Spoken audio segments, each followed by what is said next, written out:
नमस्कार बच्चों, आज हम कर रहे हैं स्पर्श पार्ट 2 के एक चैप्टर बड़े भाई साहब। ये प्रेमचंद द्वारा लिखित कहानी है। बहुत ही इंटरेस्टिंग कहानी है। आशा करता हूँ आपको ये समझ में आएगी। सबसे पहले हम प्रेमचंद के बारे में थोड़ा जान लेते हैं। प्रेमचंद जी का जन्म 1880 में हुआ था और 1936 में उनकी डेथ हुई थी। 31 जुलाई 1880 ये उनकी डेट ऑफ बर्थ है। कहाँ पे हुए थे वो उनका जन्म? बनारस के करीब लम्ही गांव में। धनपत राय उनका असली नाम था और वो उर्दू में नवाब राय और हिंदी में प्रेमचंद नाम से लेखन कार्य करते थे। निजी व्यवहार और पत्राचार धनपत राय नाम से ही करते रहे। वो अपना जो नॉर्मल डेली यूज़ और पत्रों का लेन देन धनपत राय के नाम से करते थे। तो आप समझ सकते हैं प्रेमचंद जी के ऑलमोस्ट अब 3 नाम आपको समझ में आ गए हैं: धनपत राय, नवाब राय और प्रेमचंद। उर्दू में प्रकाशित पहला कहानी संग्रह साजे वतन अंग्रेज कार ने जब्त कर लिया था। आजीविका के लिए स्कूल मास्टरी, इंस्पेक्टरी, मैनेज करने के अलावा इन्होंने हंस, माधुरी जैसी प्रमुख पत्रिकाओं का संपादन यानी कि एडिटर भी बने। वो कुछ समय मुंबई की फिल्म नगरी में भी बिताया, लेकिन वह उन्हें रास नहीं आई, यद्यपि उनकी कई कृतियों पर यादगार फिल्में बनी। आम आदमी के दुख दर्द के बेजोड़ चित्रे प्रेमचंद को उनके जीवन काल में ही कथा सम्राट, उपन्यास सम्राट कहा जाने लगा था। उन्होंने हिंदी कथा लेखन की परिपाटी पूरी तरह बदल डाली थी। अपनी रचनाओं में उन्होंने उन लोगों को प्रमुख पात्र बनाकर साहित्य में जगह दी जिन्हें जीवन और जगत में केवल प्रताड़ना और लांछन ही मिले थे। 8 अक्टूबर 1936 में उनका देहावासन यानी कि डेथ हुई। प्रेमचंद ने जितनी भी कहानियां लिखी वे सब मानसरोवर शीर्षक से 8 खंडों में संकलित हैं। उनके प्रमुख उपन्यास हैं गोदान, गबन, प्रेम आश्रम, सेवा सदन, निर्मला, करम भूमि, रंगभूमि, कायाकल्प, प्रतिज्ञा और मंगल सूत्र। ये तो प्रेमचंद के बारे में हमने आपको बताया बच्चों। अब हम करेंगे इनका चैप्टर बड़े भाई साहब। आपके हर एक चैप्टर में एक पाठ प्रवेश होता है जो कि बेसिकली एक काइंड ऑफ कि उस चैप्टर में आपको क्या समझने को मिलेगा बताता है। तो ये भी हम पढ़ते हैं। अभी तुम छोटे हो इसलिए इस काम में हाथ मत डालो। ये तो आप सब लोगों ने सुना ही होगा। जब भी आप कुछ करते हैं तो आपके बड़े लोग कहते हैं भी आप बहुत छोटे हो, ये मत करो, आप अकेले मत जाओ, अभी छोटे हो। ये सुनते ही कई बार बच्चों के मन में आता है काश हम बड़े होते तो कोई हमें ये ना टोकता। आप लोगों के भी दिमाग में आता होगा अगर हम बड़े होते तो हमारे को एटलीस्ट कोई बोलता तो नहीं कि भैया ये मत करो, वो मत करो, ये मत खाओ, ये मत पहनो। लेकिन इस भुलावे में ना रहिएगा, क्योंकि बड़े होने से कुछ भी करने का अधिकार नहीं मिल जाता। घर के बड़े को कई बार तो उन कामों में शामिल होने से भी अपने को रोकना पड़ता है जो उसी उम्र के वो लड़के बेधड़क करते रहते हैं। जानते हो क्यों? क्योंकि वे लड़के अपने घर में किसी से बड़े नहीं होते। प्रस्तुत पाठ में भी एक बड़े भाई साहब हैं जो हैं तो छोटे ही, लेकिन घर में उनसे छोटा एक भाई और भी है। उससे उम्र में केवल कुछ साल बड़ा होने के कारण उनसे बड़ी बड़ी अपेक्षाएं की जाती हैं। बड़ा होने के नाते वे खुद भी यही चाहते हैं और कोशिश करते हैं कि वे जो कुछ भी करें वे छोटे भाई के लिए एक मिसाल का काम करें। इस आदर्श स्थिति को बनाए रखने के फेरे में बड़े भाई साहब का बचपना तिरोहित हो जाता है। तो बड़े भाई साहब के ऊपर ये रिस्पॉन्सिबिलिटी थी कि वो एक आइडल बड़े भाई बने, ऐसा काम करे जो कि छोटा भाई देखकर उसको फॉलो करे। इस चक्कर में उनका बचपन भी वेस्ट हो जाता है। तो स्टूडेंट्स शुरू करते हैं ये कहानी बड़े भाई साहब। मेरे भाई साहब मुझसे 5 साल बड़े, लेकिन केवल 3 दर्जे आगे। तो स्टूडेंट्स सबसे पहले ही आपको यहाँ पे समझ में आ जाना चाहिए इस कहानी में जो लिख रहा है लेखक मेरे, यानी कि मेरे भाई साहब मुझसे 5 साल बड़े हैं, यानी कि जो उनका बड़ा भाई है वो उनसे 5 साल बड़ा है, लेकिन केवल 3 दर्जे आगे। दर्जे का मतलब होता है क्लास, यानी कि वो जिस क्लास में है उससे वो सिर्फ 3 क्लास आगे हैं उसके बड़े भाई, लेकिन उम्र में 5 साल बड़े हैं। तो एक्चुअल में ये इसलिए लिखा गया है कि उसके बड़े भाई अगर 5 साल बड़े हैं तो वो 5 क्लास आगे होने चाहिए थे, लेकिन 3 क्लास आगे हैं। उन्होंने भी उसी उम्र में पढ़ना शुरू किया था जब मैंने शुरू किया, यानी कि सेम उम्र में दोनों ने स्कूल जाना शुरू किया, लेकिन तालीम जैसे महत्व के मामले में वे जल्दबाजी से काम लेना पसंद ना करते थे। लेकिन तालीम यानी कि पढ़ाई के मामले में वे जल्दबाजी नहीं करते थे। इस भवन की बुनियाद खूब मजबूत डालना चाहते थे। किस भवन की बुनियाद मजबूत डालना चाहते थे? तालीम यानी कि पढ़ाई लिखाई, जिस पर आलीशान महल बन सके। 1 साल का काम 2 साल में करते थे, कभी कभी 3 साल भी लग जाते थे। यानी कि वो अपनी जो उनकी जो छोटी क्लासेस में जब वो पढ़ते थे वो 1 साल में ना करके 2 साल में करते थे, कभी कभी 3 साल भी करते थे, जो कि आपका बेस है। आपकी जो छोटी क्लासेस में जो आप पढ़ते हैं वो आपकी सारी पढ़ाई का बेस बनता है, ये यहाँ पे बताया गया है। बुनियाद ही पुख्ता ना हो तो मकान कैसे पायदार बने, यानी कि अगर आपकी फाउंडेशन ही ठीक ना हो तो अच्छा मकान कैसे बनेगा। मैं छोटा था, वह बड़े थे। मेरी उम्र 9 साल की थी, वह 14 साल के थे। हमने पहले ही पढ़ा है कि 5 साल का फ़र्क था, तो 9 + 5 14, तो वह 14 साल के थे। उन्हें मेरी तंबी और निगरानी का पूरा और जन्म सिद्ध अधिकार था। तो स्टूडेंट्स, यहाँ पे ये बताया गया है कि उनका जो बड़े भाई है उनको पूरा जन्म से यानी कि फुल अधिकार था कि वो उनकी निगरानी करें, उनको नसीहत दें, उनको गाइड करें। और मेरी शालीनता इसी में थी कि उनके हुक्म का कानून समझूं। और लेखक की शालीनता इसी में थी कि वो उनकी हर बात को माने। वे स्वभाव से बड़े अध्ययनशील थे। अध्ययनशील मतलब पढ़ाई लिखने करने वाले। हरदम किताब खोले बैठे रहते थे और शायद दिमाग को आराम देने के लिए कभी कॉपी पर किताब के होशियों पर चिड़ियों, कुत्तों, बिल्लियों की तस्वीरें बनाया करते थे।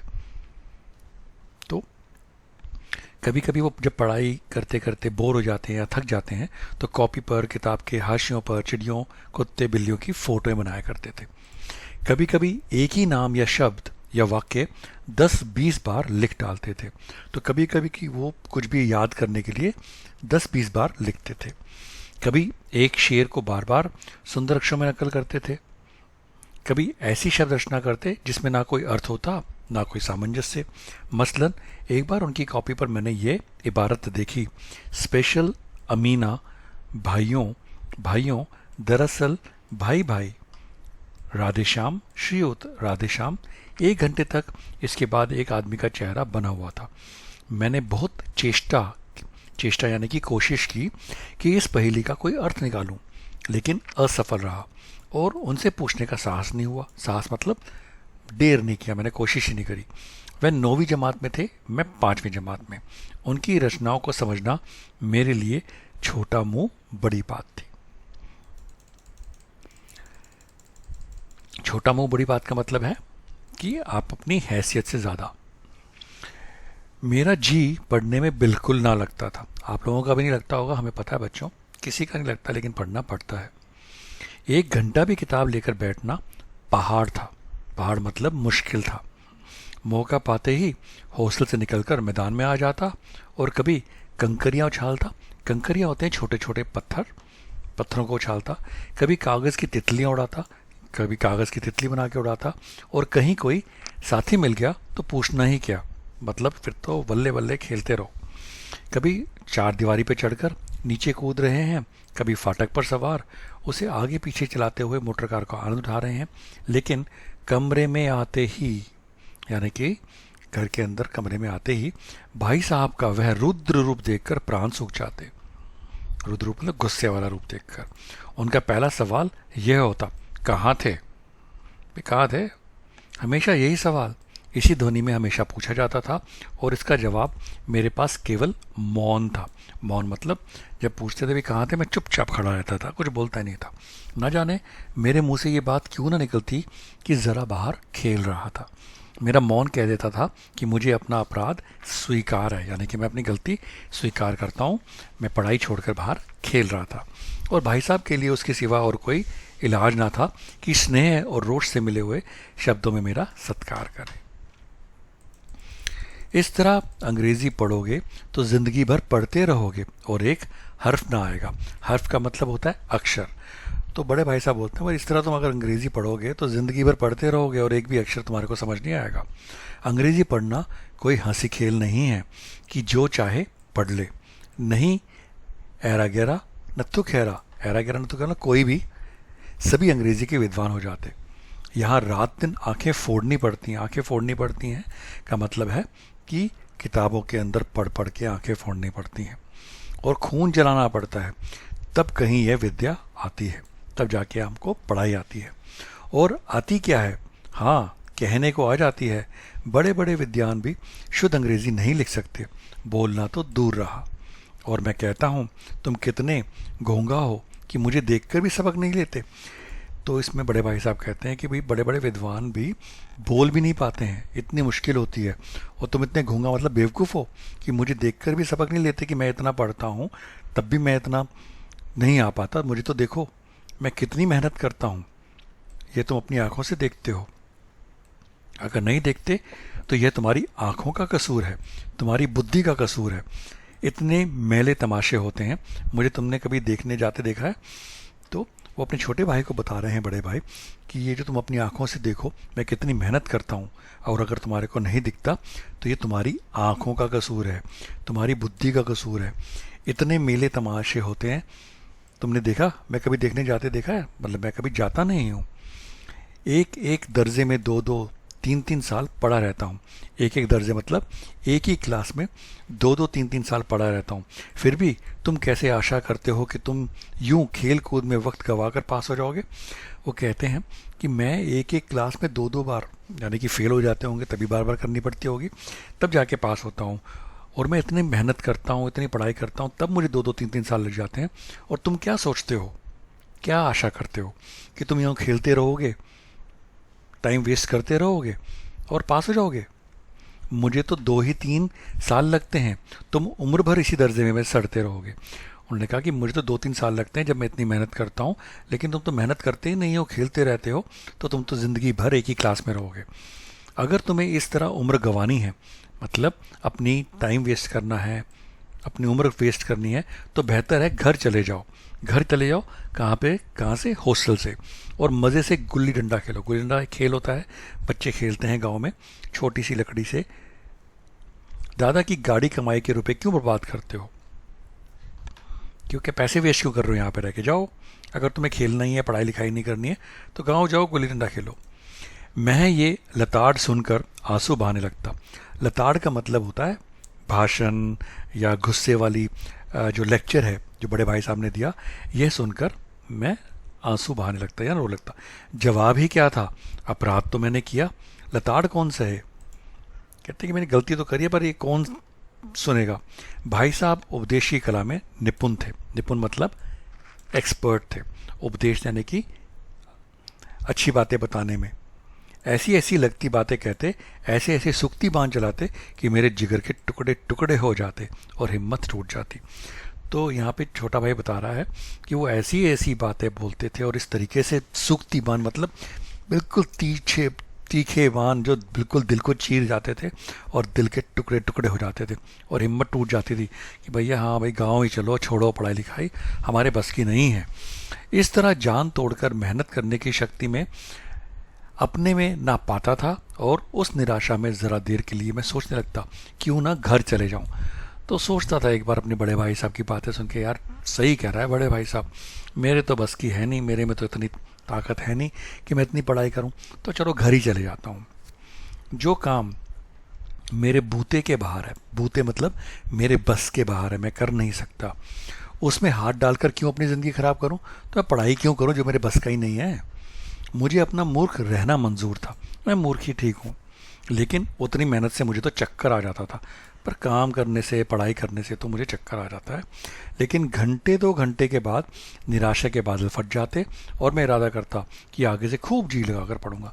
तो ये जो थॉट्स हैं ये छोटे भाई के ये जब भाषण सुनता था, बड़े भाई साहब थे तो उसके कुछ देर के लिए आते थे और थोड़ी देर के बाद बोलता कि नहीं मैं पढ़ूंगा, दोबारा पढ़ूंगा। चटपट एक टाइम टेबल बना डालता, दोबारा टाइम टेबल बनता, बिना पहले से नक्शा बनाए कोई स्कीम तैयार किए काम कैसे शुरू करूं। टाइम टेबल में खेलकूद की मद बिल्कुल उड़ जाती। टाइम टेबल की मद मतलब खेलकूद की मतलब टाइम टेबल जब बनाया कि कितने बजे उठूंगा, कितने बजे क्या खाऊंगा, पढ़ूंगा, क्या पढ़ूंगा, कितने बजे तक पढ़ूंगा, उसमें खेल कूद का टाइम ही नहीं डाला था। प्रातःकाल 6 बजे उठना, मुंह हाथ धोना, नाश्ता करना, पढ़ने बैठ जाना। 6 से 8 तक अंग्रेजी, 8 से 9 तक हिसाब यानी कि मैथ्स, और 9 से 9:30 तक इतिहास, फिर भोजन और स्कूल। 3:30 बजे स्कूल से वापस होकर आधा घंटा आराम, 4 से 5 तक भूगोल, 5 से 6 तक ग्रामर, आधा घंटा हौसले के सामने ही टहलना, 6:30 से 7 तक अंग्रेजी कंपोजिशन, फिर भोजन करके 8 से 9 तक अनुवाद, 9 से 10 तक हिंदी, 10 से 11 तक विविध विषय और फिर विश्राम। तो यहाँ पे कहीं पे भी खेलने का टाइम छोटे भाई ने नहीं डाला। तो बच्चों, आप लोगों ने भी अपना टाइम टेबल बनाया होगा कि हम इतने बजे उठेंगे, इतने बजे खाएंगे, इतने बजे पढ़ेंगे। लेकिन टाइम टेबल बनाना एक बात है, मगर टाइम टेबल बना लेना एक बात है, उस पर अमल करना, अमल मतलब उसको फॉलो करना, उस टाइम टेबल के हिसाब से पढ़ाई करना और एग्जैक्ट टाइम पे करना दूसरी बात है। पहले ही दिन उसकी अवहेलना शुरू हो जाती। अवहेलना मतलब उसको फॉलो नहीं करना। जो टाइम टेबल में लिखा था उस टाइम पे जो लिखा है पढ़ने का, उस टाइम नहीं पढ़ना, मतलब अवहेलना, मतलब टाइम टेबल के हिसाब से नहीं चलना। मैदान की वह सुखद हरियाली, हवा के हल्के हल्के झोंके, फुटबॉल की वह उछल कूद, कबड्डी के वह दांव घात, वॉलीबॉल की वह तेजी और फुर्ती मुझे अज्ञात और अनिवार्य रूप से खींच ले जाती और वहाँ जाते ही मैं सब कुछ भूल जाता। बस ये सब सोच के मैं वहाँ चले जाता और टाइम टेबल भूल जाता, पढ़ाई भूल जाता। वह जानलेवा टाइम टेबल, वह आँख फोड़ पुस्तकें किसी को याद नहीं रहती और भाई साहब की नसीहत और फजीयत का अवसर मिल जाता। तो टाइम टेबल रोज़ बनाना था और फॉलो नहीं करना, फिर खेलने आना, फिर बड़े भाई साहब की डांट सुनना, यही छोटे भाई का रूटीन था। मैं उनके साय से भागता, साय मतलब दूर से भी उनको देख के भाग जाता, उनकी आंखों से दूर रहने की चेष्टा करता, उनकी आंखों के सामने नहीं आता, कमरे में इस तरह दबे पा हुआ था कि उन्हें खबर ना हो, कि उनको पता ही ना लगे कि भी छोटा भाई आया है। उनकी नज़र मेरी और उठी और मेरे प्राण निकले। हमेशा सिर पर एक नंगी तलवार सी लटकी मालूम होती, यानी कि कभी भी जैसे ही बड़े भाई साहब मुझे देखेंगे फिर से डांट मारेंगे। फिर भी जैसे मौत और विपत्ति के बीच भी आदमी मोह और माया के बंधन में जकड़ा रहता है, मैं फटकार और धुड़कियाँ खाकर भी खेल कूद को तिरस्कार ना कर सकता था। मतलब इतनी बातें सुनने के बाद भी बड़े भाई साहब की मैं खेलता रहता था, खेलता ज़रूर था। सालाना इम्तिहान हुआ, यानी कि एनुअल एग्ज़ाम हुए, भाई साहब फेल हो गए। लो जी, बड़े भाई साहब जो पढ़ते थे वो फेल हो गए और मैं पास हो गया। छोटा भाई जो खेलता रहता था वो पास हो गया और दर्जे में प्रथम आया और क्लास में फर्स्ट भी आ गया। अब ये कैसे हुआ बच्चों? बड़े भाई साहब मेहनती, छोटे भाई साहब के पास टाइम टेबल फॉलो करने का टाइम नहीं, खेलने कूदने से फुर्सत नहीं, लेकिन फर्स्ट आए और बड़े भाई साहब फेल हो गए। मेरे और उनके बीच में केवल 2 साल का अंतर रह गया। 2 साल का मतलब पहले वो जिस क्लास में थे वो उसी क्लास में रह गए, मैं एक क्लास आगे बढ़ गया, तो अब दोनों की क्लासेस में सिर्फ 2 साल का अंतर रह गया।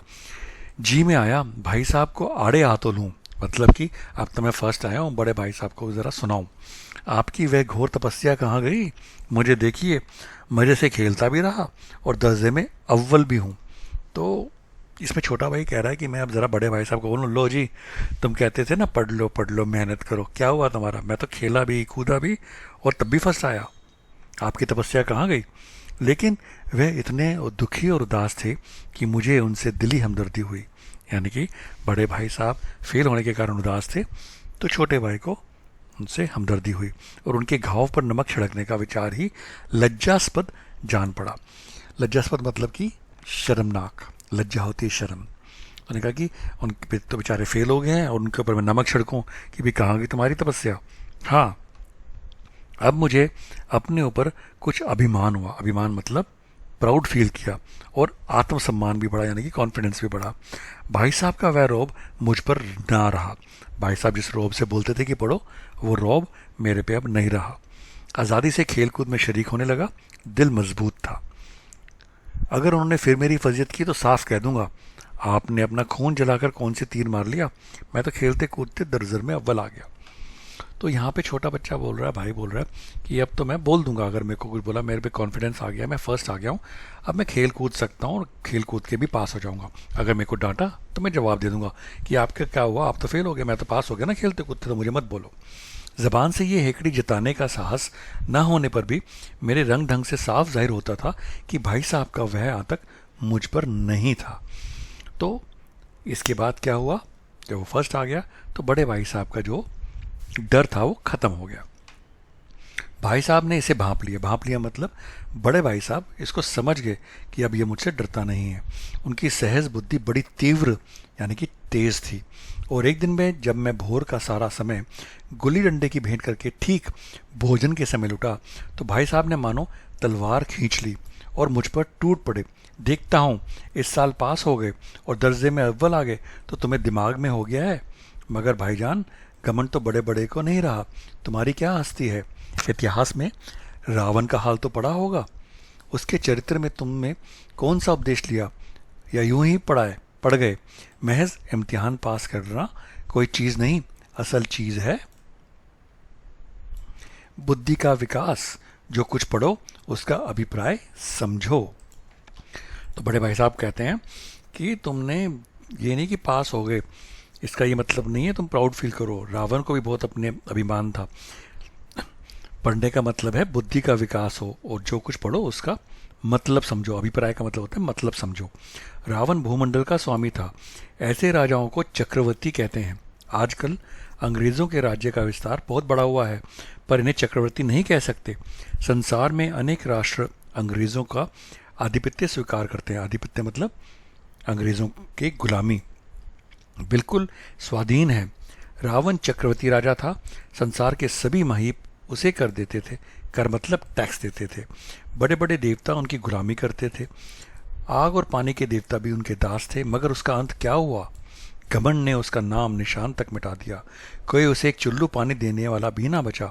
आदमी और जो कुकर्म चाहे करे, पर अभिमान ना करे, इतराए नहीं। अभिमान किया और दीन दुनिया दोनों से गया। तो यहाँ पे बड़े भाई साहब कहते हैं, आपने देखा है जो रावण थे उनको बड़े बड़े देवता भी गुलामी करते थे, सारे दुनिया के महीप उसे टैक्स देते थे, लेकिन उनका अंत क्या हुआ? वो घमंड के कारण उनका नामो निशान मिट गया। और उनको कोई एक चुल्लू यानी कि बिल्कुल हाथ के अंदर जो पानी आता है ना, आप हाथ में अगर पानी, उसको चुल्लू भर पानी कहते हैं, चुल्लू भर पानी देने वाला भी नहीं बचा। आदमी जो कुकर्म चाहे करे, पर अभिमान ना करे। अभिमान मतलब अपने आप पर घमंड ना करे कि हाँ इतराए नहीं, कि हाँ मुझे सब आता है, मैं देख लूँगा, मुझसे बड़ा कोई नहीं है।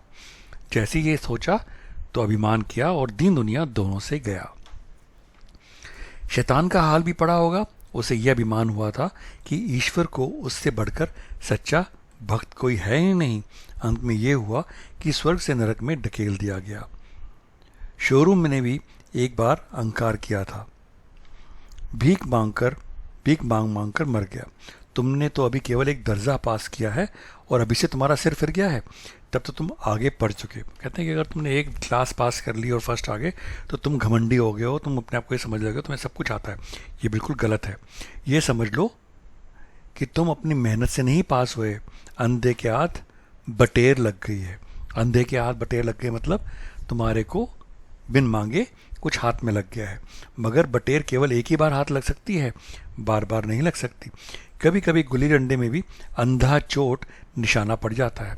वो ये कह रहा है जब गुल्ली डंडा आप खेलते हो तो कभी कभी तुक्के से भी निशाना लग जाता है। इससे कोई सफल खिलाड़ी नहीं हो जाता, लेकिन उसका मतलब ये नहीं है कि आप सफल खिलाड़ी हो। सफल खिलाड़ी वह है जिसका कोई निशाना खाली ना जाए। तो कहते हैं सफल खिलाड़ी वो होता है जिसका कोई भी निशाना खाली ना जाए। ये नहीं कि एक आधा तुक्का लग गया तो अपने आप को घमंडी और अपने आप को समझे कि मेरे से बढ़िया खिलाड़ी कोई नहीं है। मेरे फेल होने पर मत जाओ, मतलब मैं फेल हुआ हूँ इस पर मत जाओ, मेरे दर्जे में आओगे, मतलब मेरी क्लास में आओगे तो दांतों पसीना आ जाएगा, यानी कि मेरी क्लास तुम्हारी क्लास से बहुत डिफ़िकल्ट है। जब अलजेब्रा और ज्योमेट्री के लोहे के चने चबाने पड़ेंगे और इंग्लिस्तान का इतिहास पढ़ना पड़ेगा। तो यहाँ पे कह रहे हैं ज्योमेट्री के लोहे के चने, मतलब ये कहावत है, आप जब चने खाते हैं, चने तो आप खा सकते हैं, अगर मान लो वो चने लोहे के हों, आयरन के हों, तो कितनी मुश्किल से चबेंगे, चबेंगे नहीं, दांत टूट जाएंगे, यानी कि कोई इम्पॉसिबल काम करना। तो यहाँ पे वो कह रहा है बड़े भाई साहब कि जब मेरी क्लास में आओगे, अलजेब्रा और ज्योमेट्री ऐसी है जो कि इम्पॉसिबल है, करना मुश्किल है, नामुमकिन है, और इंग्लिस्तान का इतिहास भी पढ़ना पड़ेगा। बादशाहों के नाम याद रखने पड़ेंगे, आसान नहीं है।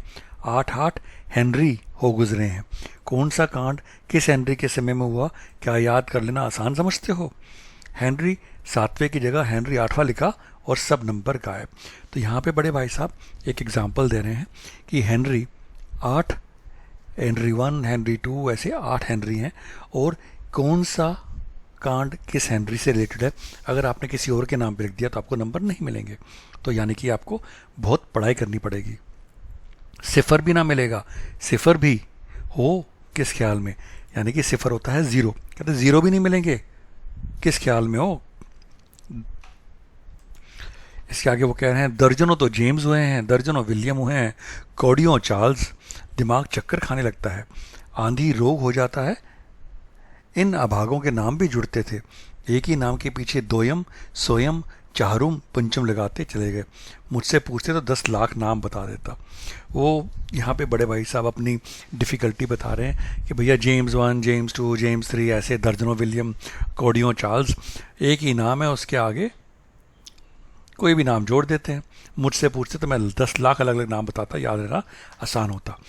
अब वो आ रहे हैं ज्योमेट्री के बारे में बता रहे हैं, और ज्योमेट्री तो बस खुदा ही पना, मतलब भगवान ही बचाए। अ ब ज की जगह अ ज ब लिख दिया और सारे नंबर कट गए। कोई इन निर्दयी मुमतीनों से नहीं पूछता कि आखिर अ ब ज और अ ज ब में क्या फ़र्क है, और व्यर्थ की बात के लिए क्यों छात्रों का खून करते हो। दाल भात रोटी खाई या भात दाल रोटी खाई, इसमें क्या रखा है। तो वो बता रहे हैं ज्योमेट्री में अगर आपने कोई भी सीक्वेंस गलत कर दिए तो आपके 0 नंबर आ जाते हैं। तो ये बोल रहे हैं कि आप दाल भात रोटी बोल दो खा लो, या भात दाल रोटी खा लो, एक ही बात तो है। पता नहीं क्यों ये बच्चों के पीछे पड़ रहते हैं, मगर इन परीक्षकों को क्या परवाह, वह तो वही देखते हैं जो पुस्तक में लिखा है। चाहते हैं कि लड़के अक्षर अक्षर रट डालें, और इसी रटंत का नाम शिक्षा रख छोड़ा है। और आखिर इन बेसिर पैर की बातों के पढ़ने से क्या फ़ायदा। इस रेखा पर वे लंबा गिरा दो तो आधार लंबा से दुगना हो जाएगा, पूछिए इससे प्रयोजन। वो कह रहे हैं मैथ्स के बारे में कि भैया अगर इस लाइन पर ये लाइन गिरा दो तो आधार लंबा से दुगना हो जाएगा। इसका वो कह रहा है कि फ़ायदा क्या मुझे, दुगना नहीं चौगना हो जाए या आधा ही रहे मेरी वजह से। लेकिन परीक्षा में पास होना है तो ये सब खुराफात याद करनी पड़ेगी, लेकिन एग्ज़ाम देना है, ज्योमेट्री क्लियर करनी है, तो ये सब याद करना पड़ेगा। तो यहाँ पे बड़े भाई साहब अपनी परेशानियाँ बता रहे हैं कि वो पढ़ाई में उनको क्या क्या दिक्कतें आ रही हैं, और छोटे भाई को बोल रहे हैं कि छोटी क्लास में पास हो जाने से अपना घमंड मत करो। कह दिया समय की पाबंदी पर एक निबंध लिखो जो 4 पन्ने से कम ना हो, हमारे भी हिंदी में आता है, आपको पता है।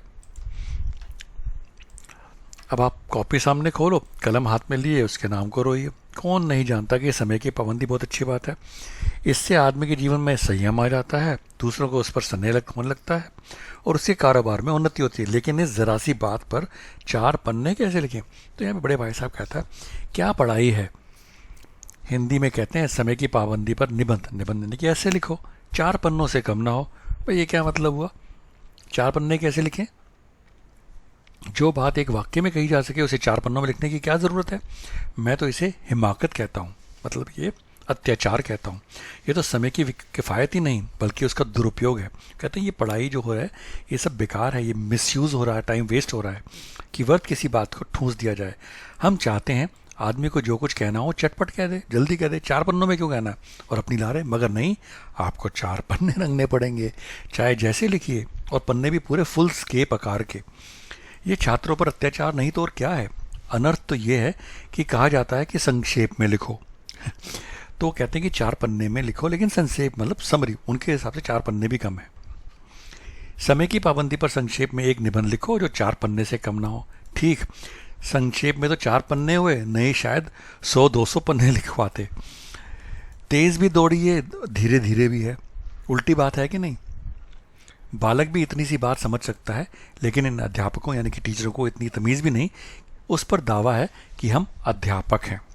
मेरे दर्जे में आओगे लाला तो ये सारे पापड़ बेलने पड़ेंगे और तब आटे दाल का भाव मालूम हो जाएगा। पापड़ बेलने पड़ेंगे यानी कि ऐसी मेहनत करनी पड़ेगी, और आटे दाल का भाव मतलब तब तुम्हें पता लगेगा कि हाँ भाई बहुत मुश्किल है ये काम करना।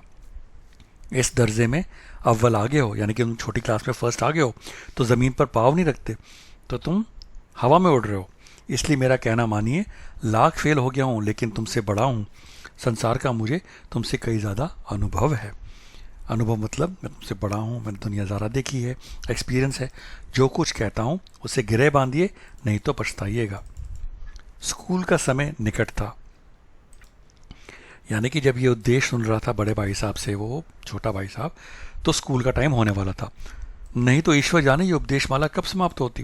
तो वो सोचा था कि अगर मेरा स्कूल का टाइम नहीं होता तो ये बड़े भाई साहब जो अपना गुस्सा और उपदेश दे रहे हैं पता नहीं कब समाप्त होती। भोजन आज मुझे निस्वाद सा लग रहा था। इतनी बात सुनने के बाद जो खाना था उसका टेस्ट ही नहीं आ रहा था। जब पास होने पर यह तिरस्कार हो रहा है तो फेल हो जाने पर तो शायद प्राण ही ले लिए जाए। तो छोटा भाई कह रहा है कि अब तो पास हुआ हूँ तब मुझे इतना सुनना पड़ा है, अगर मैं फेल हो जाता तो मेरी जान ही ले लेते बड़े भाई साहब। भाई साहब ने अपने दर्जे की पढ़ाई का जो भयंकर चित्र खींचा था उसने मुझे भयभीत कर दिया। तो भाई साहब के ये सब बताने के बारे में, ज्योमेट्री, 4 पन्ने के निबंध से छोटा भाई थोड़ा डर गया।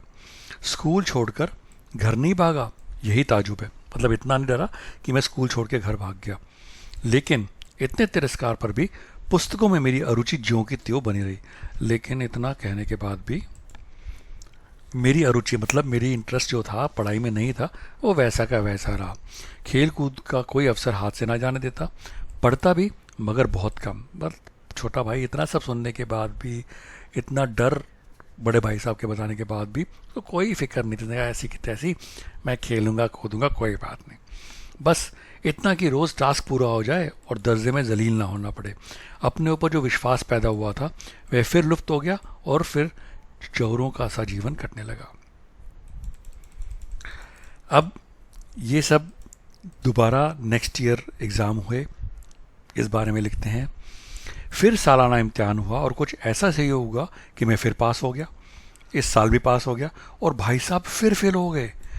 पिछले साल भी फेल हुए थे, इस साल भी फेल हो गए।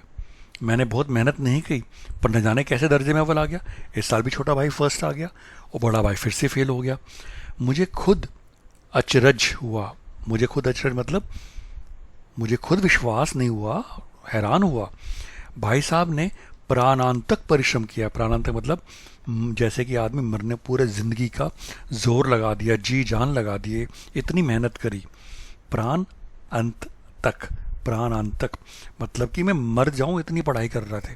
भाई साहब ने इतनी पढ़ाई की कि ऑलमोस्ट मर गए पढ़ पढ़ के। कोर्स का एक एक शब्द चाट गए थे। 10 बजे रात तक इधर, 4 बजे भोर से उधर, 6 से 9:30 तक स्कूल जाने के पहले। मुद्रा क्रांतिहीन हो गई थी मगर बेचारे फेल हो गए, लेकिन तब भी फेल हो गए। मुझे उन पर दया आती थी। नतीजा सुनाया गया तो वह रो पड़े और जब रिजल्ट बताया तो वो रो पड़े और मैं भी रोने लगा। अपने पास होने की खुशी आधी हो गई। मैं पास तो हो गया लेकिन मेरे बड़े भाई साहब फेल हो गए थे फिर से, तो वो खुशी भी हाफ हो गई। मैं भी फेल हो गया होता तो भाई साहब को इतना दुख ना होता। तो कहते अगर मैं फेल हो गया होता तो कम से कम मेरे भाई साहब को इतना दुख ना होता। वो फिर से सोच रहे होंगे मेरा छोटा भाई फिर से अव्वल आ गया बिना पढ़े, और मैं इतना पढ़ा लिख के भी, पढ़ाई लिखाई करने के बावजूद भी, मेहनत करते भी पास नहीं हुआ। लेकिन विधि की बात कौन टाले, विधि मतलब किस्मत। मेरे और भाई साहब के बीच में अब केवल एक दर्जे का अंतर रह गया, क्योंकि पिछले साल जब वो फेल हो गए थे और वो पास हो गया था 2 क्लास का अंतर रह गया था। इस साल वो फिर से पास हो गया और वो उनके बड़े भाई साहब फिर फेल हो गए, तो सिर्फ 1 क्लास का अंतर रह गया। मेरे मन में एक कुटिल भावना उदय हुई कि कहीं भाई साहब 1 साल और फेल हो जाएं तो मैं उनके बराबर हो जाऊं, फिर वे किस आधार पर मेरी फजीयत कर सकेंगे। तो उन्होंने कहा कि अगर इस साल भी मैं पास हो गया और भाई साहब फेल हो गए तो अगले साल तो मैं और भाई साहब एक ही क्लास में होंगे, फिर मुझे किस बात पे वो उपदेश दे पाएंगे। लेकिन मैंने इस विचार को दिल से बलपूर्वक निकाल डाला। बलपूर्वक मतलब मैंने इसको दिमाग से जानबूझ के फोर्सिवली, बल यानी कि फोर्स से निकाल दिया कि नहीं, ऐसा नहीं सोचना है। आखिर वह मुझे मेरे हित के विचार से ही डांटते हैं। अब उसको समझ में आ रहा है कि मेरे बड़े भाई साहब मेरी हेल्प करने के लिए ही मुझे डांटते हैं। मुझे इस वक्त अप्रिय लगता है अवश्य, मगर वह शायद उनके उपदेशों का ही असर है कि मैं दनादन पास हो जाता हूँ, और इतने अच्छे नंबरों से। तो अब उसको लग रहा है कि अगर मेरे भाई साहब मुझे नहीं डांटते तो शायद मैं नहीं पास होता और इतने अच्छे नंबर नहीं आते। अब भाई साहब बहुत कुछ नरम पड़ गए थे, यानी कि बार बार फेल हो गए, नरम पड़ गए थे। कई बार मुझे डांटने का अवसर पाकर भी उन्होंने धीरज से काम लिया। धीरज यानी कि शांति से काम लिया, कोई शोर शराबा नहीं किया, कोई डांटा नहीं। शायद अब वे खुद समझने लगे थे कि मुझे डांटने का अधिकार उन्हें नहीं रहा। डांटने का अधिकार क्यों नहीं रहा? क्योंकि तुम बोल रहे हो कि मेहनत करो, पढ़ाई करनी है, पास नहीं होगे। तुम इतनी मेहनत कर रहे हो खुद और पास नहीं हो रहे, और जो खेल कूद रहा है वो पास हो रहा है, तो किस बेसिस पे आप डांटोगे? या रहा भी तो बहुत कम। मेरी स्वच्छंदता भी बढ़ी। स्वच्छंद मतलब फ्रीडम बढ़ गई। मैं उनकी सहिष्णुता का अनुचित लाभ उठाने लगा और मैं इसी बात का फ़ायदा उठाने लगा। मुझे कुछ ऐसी धारणा हुई कि मैं पास ही हो जाऊंगा, पढ़ूं या ना पढ़ूं, मेरी तकदीर बलवान है। तो अब छोटा भाई सोच रहा है कि अब मैं पढ़ूं या ना पढ़ूं, भाई मेरी तो किस्मत चमकदार है, मैं पास हो जाऊंगा। इसलिए भाई साहब के डर से जो थोड़ा बहुत पढ़ लिया करता था वह भी बंद हुआ। तो पहले जब भाई साहब के इतने उपदेश सुनता था, इतनी डांट सुनता था, अब छोटे भाई ने बोला कि अब मैं वैसे ही पास हो जाता हूँ। उसने वो ही पढ़ना बंद कर दिया। मुझे कनकोएं उड़ाने का नया शौक पैदा हो गया। कनकोएं होती हैं पतंग, और अब सारा समय पतंगबाजी की ही भेंट होता था। फिर भी मैं भाई साहब का अदब अदब यानी कि रिस्पेक्ट करता था और उनकी नज़र बचाकर कनकोएं उड़ाता यानी पतंग उड़ाता था। मांझा देना, मांझा होता है जो जिसे पतंग उड़ाते हो धागा, उसको मांझा कहते हैं। कन्ने बांधना, जो पतंग को बांधते हैं, कन्ने बांधते हैं। पतंग टूर्नामेंट की तैयारियां आदि समस्याएं सब गुप्त रूप से हल की जाती थी, यानी कि छुपके करी जाती थी। मैं भाई साहब को यह संदेह ना करने देना चाहता था कि उनका सम्मान और लिहाज मेरी नज़रों में कम हो गया। तो वो ये नहीं चाहता था कि बड़े भाई साहब को ये लगे कि वो अब उनकी रिस्पेक्ट नहीं करता है या उनके बारे में उनकी इज्जत नहीं करता है। एक दिन संध्या समय, संध्या मतलब इवनिंग टाइम, हॉस्टल से दूर मैं एक कनकौवा लूटने बेतहाशा दौड़ा जा रहा था। कनकौवा मतलब पतंग कटी थी, तो मैं छोटा भाई जो है दौड़ रहा था उसको पकड़ने के लिए। आंखें आसमान की ओर थी। आंखें आसमान की ओर क्यों थी? क्योंकि पतंग को देख रही थी, और मन उस आकाशगामी पथिक की ओर जो मन गति से झूमता पतन की ओर चल रहा था। आकाशगामी यानी कि आसमान में, पथिक यानी कि राही, जो पथ पे चल रहा हो। यहाँ पे पतंग को आकाशगामी पथिक कहा है। जो मंद गति, मंद मतलब होता है धीरे, धीरे धीरे झूमता। आपने देखा होगा जब पतंग कटती है तो धीरे धीरे हिलती डुलती नीचे आती है। पतन यानी कि नीचे गिरना। झूमता पतन की ओर चला आ रहा था, मानो कोई आत्मा स्वर्ग से निकलकर विरत मन से नए संस्कार ग्रहण करने जा रही हो। बालकों की पूरी सेना लग गई और झाड़दार बांस के लिए इनका स्वागत करने को दौड़ी आ रही थी। किसी को अपने आगे पीछे की खबर ना थी। सभी मानो उस पतंग के साथ ही आकाश में उड़ रहे थे, जहाँ सब कुछ समतल है, ना मोटर कारें हैं, ना ट्राम, ना गाड़ियाँ। तो यहाँ पे छोटा भाई बता रहा है जैसे पतंग हवा में नीचे धीरे धीरे गिर रही थी, सारे बच्चे उसके पीछे भाग रहे थे कि भैया ये पकड़नी है। मानो वो पतंग के साथ ही दौड़ रहे थे, ना देख रहे थे कि आगे से गाड़ी आ रही है, सब कुछ प्लेन है, बस दौड़ते चले जाओ, ना ट्राम है ना गाड़ियाँ हैं। सहसा भाई साहब से मेरी मुठभेड़ हो गई। सहसा मतलब अचानक भाई साहब से मुठभेड़ होगी, जो शायद बाजार से लौट रहे थे। बाजार से लौट रहे थे, उन्होंने वहीं हाथ पकड़ लिया। उन्होंने मेरा हाथ पकड़ लिया, उग्र भाव से बोले, इन बाजारी लौंडों के साथ धेले के कनकोए के लिए दौड़ते, तुम्हें शर्म नहीं आती? तुम्हें इसका भी कुछ लिहाज नहीं कि अब नीची जमात में नहीं हो, बल्कि 8वीं जमात में आ गए हो और मुझसे केवल 1 दर्जा नीचे हो। आखिर आदमी को कुछ तो अपनी पोजीशन का ख्याल रखना चाहिए। फिर से डांट पड़ी, कहाँ तुम ये जो बच्चे बाहर घूमते रहते हैं आवारा, उनकी तरफ दौड़ रहे हो। तुम इतनी 8वीं क्लास में आ गए हो, कुछ अपना दिमाग लगाओ, इज्जत रखो, अपनी पोजीशन का ख्याल रखो। एक ज़माना था कि लोग 8वां दर्जा पास करके नायब तहसीलदार हो जाते थे। मैं कितने ही मिडिलचियों को जानता हूँ जो आज अव्वल दर्जे के डिप्टी मजिस्ट्रेट या सुप्रिटेंडेंट हैं। कितने ही 8वीं जमात वाले हमारे लीडर और समाचार पत्रों के संपादक हैं। बड़े बड़े विद्वान उनकी मातहती में काम करते हैं, और तुम उसी 8वें दर्जे में आकर बजाइरों के साथ कनकुएं के लिए दौड़ रहे हो। वो कह रहे हैं भी 8वीं क्लास के बाद इतने लोग इतनी अच्छी अच्छी पोजीशन में पहुंच जाते हैं, और तुम क्या कर रहे हो? तुम पतंगों के पीछे दौड़ रहे हो। मुझे तुम्हारी इस कम अकली पर दुख होता है। तो बड़े भाई साहब ने कि तुम्हारी ये छोटी अकल है, इससे मुझे दुखी होता हूँ। तुम ज़हीन हो, इसमें शक नहीं, लेकिन वह जहन किस काम का जो हमारे आत्मगौरव की हत्या कर डाले। तुम अपने दिल में समझते होगे मैं भाई साहब से महज एक दर्जा नीचे हूँ और अब उन्हें मुझको कुछ कहने का हक नहीं है, लेकिन यह तुम्हारी गलती है।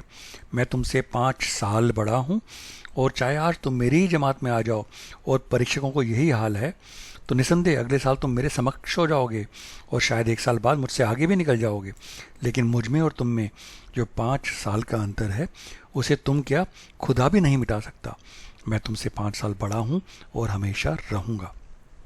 मुझे दुनिया का और ज़िंदगी का जो तजुर्बा है, तुम उसकी बराबरी नहीं कर सकते, चाहे तुम MA और DPhil और DLit ही क्यों ना हो जाओ। समझ किताबें पढ़ने से नहीं आती, दुनिया देखने से आती है। हमारी अम्मा ने कोई दर्जा पास नहीं किया और दादा भी शायद 5वीं 8वीं जमात के आगे नहीं गए, लेकिन हम दोनों चाहे सारी दुनिया की विद्या पढ़ लें, अम्मा और दादा को हमें समझाने और सुधारने का अधिकार हमेशा रहेगा। केवल इसलिए नहीं कि वह हमारे जन्म जाता है, बल्कि इसलिए कि उन्हें दुनिया का हमसे ज़्यादा तजुर्बा है और रहेगा। अमेरिका में किस तरह की राज व्यवस्था है और 8वें हेनरी ने कितने ब्याह किए और आकाश में कितने नक्षत्र हैं, ये बातें चाहे उन्हें ना मालूम हों, लेकिन हज़ारों ऐसी बातें हैं जिनका ज्ञान उन्हें हमसे और तुमसे ज़्यादा है। तो यहाँ पे बड़े भाई साहब कह रहे हैं कि हालांकि तुम्हारी और मेरी क्लास में सिर्फ एक क्लास का फ़र्क है, तुम बार बार पास हो गए, मैं बार बार फेल हो गया, लेकिन उससे मेरे और तुम्हारे बीच में जो उम्र का फ़र्क है, मैं तुमसे 5 साल बड़ा हूँ, वो फ़र्क कम नहीं हो सकता। जो मैंने 5 साल तुमसे ज़्यादा दुनिया देखी है, जो तजुर्बा है, उसके कारण मैं हमेशा तुम्हारे को नसीहत दूंगा। और वो एग्ज़ाम्पल दे रहे हैं अपने अम्मी का, माँ का और दादा का। वो कह रहे हैं चाहे हमारे अम्मा अनपढ़ हो या दादा सिर्फ 5वीं क्लास पास हो, लेकिन उनके पास हमारे को सुधारने का हमेशा अधिकार रहेगा, क्योंकि उनका तजुर्बा हमसे बहुत ज़्यादा है। उन्हें बेशक ये नहीं पता होगा कि हेनरी की कितनी शादी हुई हैं, आकाश में कितने तारे हैं, लेकिन उसके अलावा उनके तजुर्बे के कारण उनका ज्ञान हमसे हमेशा ज़्यादा रहेगा। अब कहते हैं बड़े भाई साहब, देव ना करे आज मैं बीमार हो जाऊं तो जो तुम्हारे हाथ पांव फूल जाएंगे। दादा को तो तार देने के सिवा तुम्हें और कुछ ना सूझेगा, लेकिन तुम्हारी जगह दादा हो तो किसी को तार ना दें, ना घबराएं, ना बदहवास हों। पहले खुद मर्ज़ पहचान कर इलाज करेंगे, उसमें सफल ना होए तो किसी डॉक्टर को बुलाएंगे। बीमारी तो खैर बड़ी चीज़ है, हम तुम तो इतना भी नहीं जानते कि महीने भर का खर्च महीना भर कैसे चले। जो कुछ ज़्यादा भेजते हैं उसमें हम 20-22 तक खर्च कर डालते हैं और फिर पैसे पैसे को मोहताज हो जाते हैं। नाश्ता बंद हो जाता है, धोबी और नाई से मुंह चुराने लगते हैं। लेकिन जितना आज हम और तुम खर्च कर रहे हैं, उसके आधे में दादा ने अपनी उम्र भर का बड़ा भाग इज्जत और नेकनामी के साथ निभाया है और कुटुंब का पालन किया है, जिसमें सब मिलकर 9 आदमी थे। अपने हेड मास्टर साहब को ही देखो, MA हैं कि नहीं, और यहाँ के MA नहीं, ऑक्सफोर्ड के 1000 रुपये पाते हैं, लेकिन उनके घर का इंतज़ाम कौन करता है? उनकी बूढ़ी माँ। हेड मास्टर साहब की डिग्री यहाँ बेकार हो गई। पहले खुद घर का इंतज़ाम करते थे, खर्च पुराना पड़ता था, कर्जदार रहते थे।